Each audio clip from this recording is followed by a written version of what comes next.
बनबू जरूर।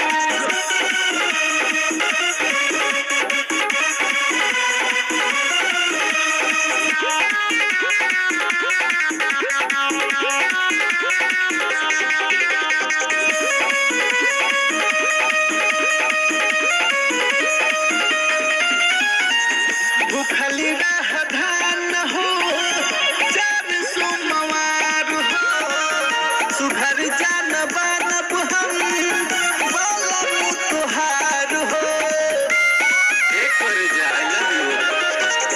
भूखली रह धान हो चार सोमवार हो, सुघर जान बनब